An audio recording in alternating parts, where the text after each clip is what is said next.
Hi, hello friends. Alafi, good morning to all. Dilli Rani Star Director. என்னோட uplines வந்து பார்த்தீங்கன்னா crown director Ezhumalai brother. So அவருக்கு இந்த இடத்துல நான் பெரிய தேங்க்ஸ் பண்ணிக்கிறேன்.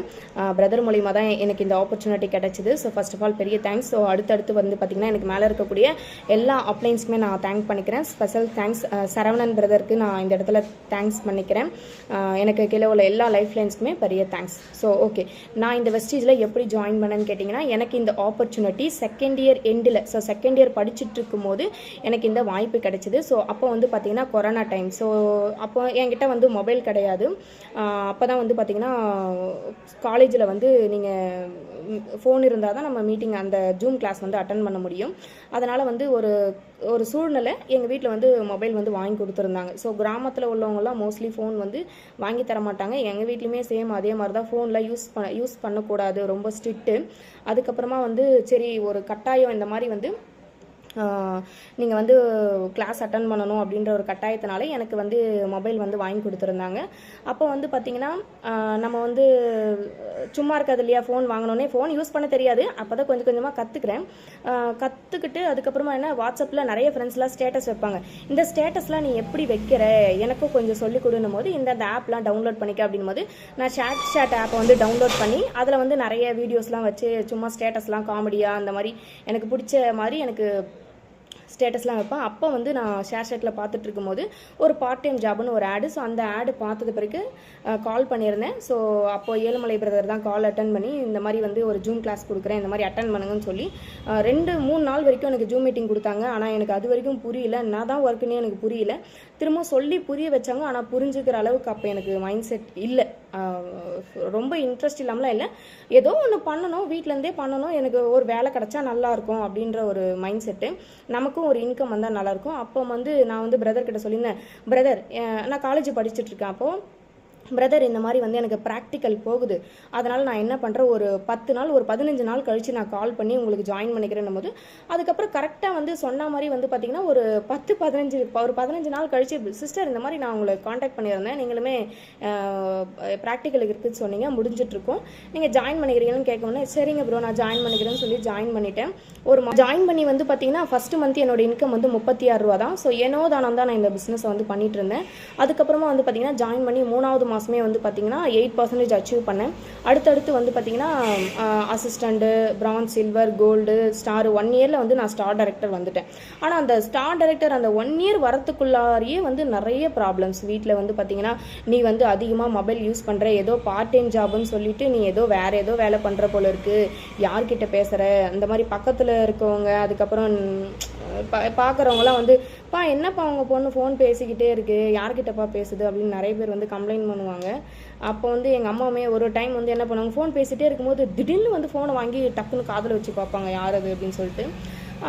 நானும் எவ்வளவோ சொல்லி புரிய வச்சேன். நான் 4 மாதம் ஆச்சு, எங்கள் வீட்டில் 4 மாதம் டைம் கேட்டேன். 4 மாதன்றது 6 மாதம் ஆச்சு, நீ இதுக்கு மேலே பண்ணவே கூடாதுன்னு சொல்லி ரொம்ப ஸ்ட்ரிக்ட்டு எங்கள் வீட்டில். ரொம்ப எப்படி சொல்கிறது, பொண்ணுன்னு ஒரு 20-21 வயசு பொண்ணுக்கிட்ட ஃபோனும் கையுமா இருந்தால் எல்லாரும் என்ன பேசுவாங்க, அதை தான் பேசினாங்க. சரிங்களா, நான் அதெல்லாம் ஒரு பெரிய விஷயமா எடுத்துக்கல. சரி நமக்கு இந்த பிஸ்னஸ் புரிஞ்சிச்சு, நம்ம ஸ்டார்ட் பண்ணுவோம், கொஞ்சம் ட்ரை பண்ணுவோம்னு சொல்லி படிப்படியாக வந்தேன். ஃபஸ்ட்டு மந்த் இன்கம் வந்து 36 ரூபா. கோல்டு டைரக்டர்லேயே நான் ஒரு 30,000 ரூபாய் எடுத்தேன். அடுத்து ஸ்டார் டைரக்டர் அச்சீவ் பண்ணேன். என் டீம்லாம் நல்லா தான் போயிட்டு இருந்தது, நல்லா சூப்பராக சக்ஸஸ்ஃபுல்லாக தான் ரன் ஆகிட்டு இருந்தது.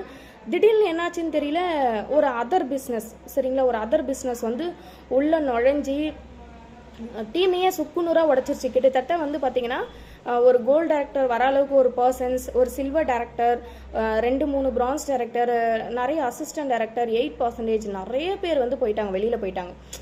என்னடா பண்ணுறது, திரும்பவும் நம்ம ஃபஸ்ட்லேருந்து ஸ்டார்ட் பண்ணணுமா, இப்போ தான் கஷ்டப்பட்டு இன்றைக்கி ஒரு லெவல் அச்சீவ் பண்ணி நம்ம நல்ல நிலமையில் வந்து நிற்கிறோம், திருப்பியும் நம்ம ஃபஸ்ட்லேருந்து ஸ்டார்ட் பண்ணணுமா, அப்படியே கொஞ்ச நேரம் வந்து ரொம்ப அப்செட் ஆகிட்டேன். கொஞ்ச நாள் ஒரு 2 மாதம் 3 மாதம் அப்படியே ரொம்ப அப்செட் ஆகிட்டேன். நான் என்ன பண்ணுறதுனே தெரியாமல், ஏன்னா 30,000 ரூபா எடுத்தேன். அதுக்கப்புறமா ஒரு 20,000 அப்படியே இன்கம்குள்ளார தான் இருக்கேன். வீட்லேயும் இன்கம் கொடுத்துட்ருக்கேன். அதுக்கப்புறம் இன்கம் குறைஞ்சி போச்சு, டீம் உடஞ்சி போச்சு. அப்போ இன்கம் கம்மியாக வந்துடும் போது என் வீட்டில் என்னால் பதில் சொல்ல முடியல. உடனே நான் சொன்னேன், பார்த்தியா இதெல்லாம் உன்னால் வந்து இன்கம்லாம் பெருசாலாம் பண்ண முடியாது, நீ அப்போ வந்து காலேஜ் முடிச்சுட்டு நீ வந்து வேலைக்கு கிளம்பு, இதெல்லாம் உனக்கு செட் ஆகாது, நீ வேலைக்கு கிளம்பு. பசங்களாம் பாரு கம்பெனிக்கு போகிறாங்க, பக்கத்து வீட்டு பொண்ணு பாரு மாதம் வந்து 15,000 சம்பாதிக்குது அப்படின்னு சொல்லி ஒருத்தவங்களை வந்து நம்ம அப்படியே அதுக்கு வந்து நேராக வச்சு பேசுவாங்க. எனக்கு அது பிடிக்காது. ஒருத்தர் கம்பேர் பண்ணி பேசும்போது எனக்கு சுத்தமாக எனக்கு பிடிக்காது. ரொம்ப ஒரு வெறி.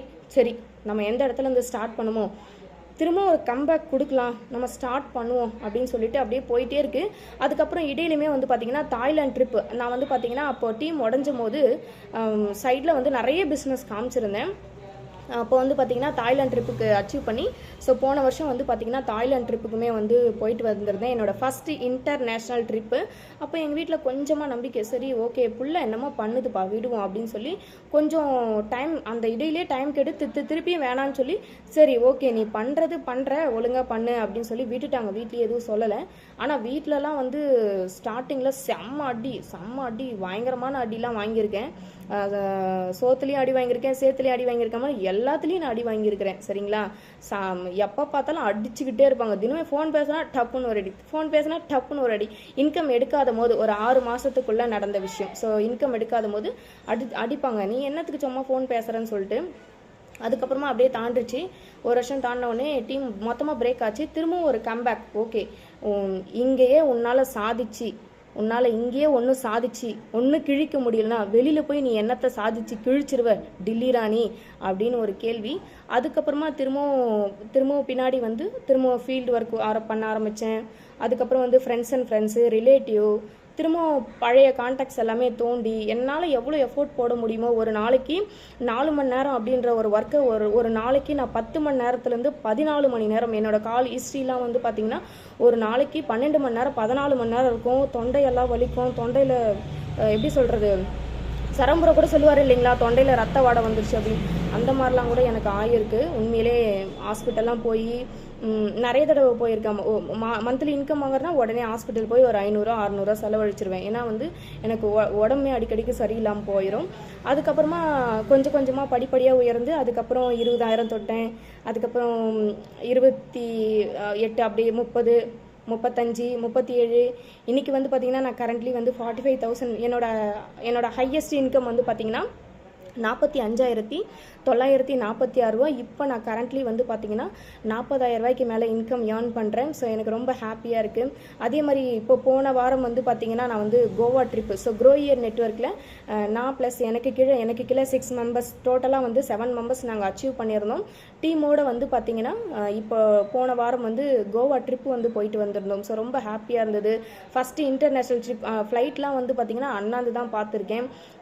பக்கத்தில் கூட நான் பார்த்ததில்லை. ஃபஸ்ட் டைமாக வந்து இன்டர்நேஷ்னல் ட்ரிப்பு நான் போயிட்டு தாய்லாந்துக்கு போயிட்டு வந்திருக்கேன். நெக்ஸ்ட் வந்து இப்போ கோவாக்குமே போயிட்டு வந்திருக்கேன். கொடுக்கக்கூடிய எந்த ஆஃபர்ஸுமே மிஸ் பண்ணக்கூடாது.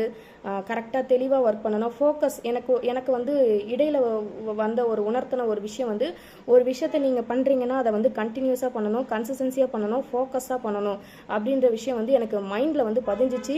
இன்னை வரைக்குமே நான் வந்து ஒரு கம்பேக் கொடுத்ததுலேருந்து இன்னை வரைக்குமே நான் வந்து ஃபுல் ஃபோக்கஸாக தான் நான் ஒர்க் பண்ணேன். டீம் உடஞ்சுமே சுக்குனராக உடஞ்சிச்சு. ஒன்றுமே இல்லை. இப்போ 150 பேர் இருந்த டீமில் வெறும் ஒரு 30 பேர் 20 பேர் கூட இல்லை. திரும்ப அந்த 20 பேரை வச்சு திரும்ப ஒரு பெரிய டீமை செட் பண்ணி இன்றைக்கி எனக்கு கீழே வந்து பார்த்திங்கன்னா gold director, silver director, bronze director நிறைய லீடர்ஸ் வந்து உருவாயிட்டே இருக்காங்க. அவங்களுமே இப்போ பெரிய லெவல் இனிமேல் அச்சீவ் பண்ண போகிறாங்க. கண்டிப்பாக உங்களுக்கு ஒரு வாய்ப்பு கிடைக்குதுன்னா அதை வந்து சரியாக பயன்படுத்திக்கணும்.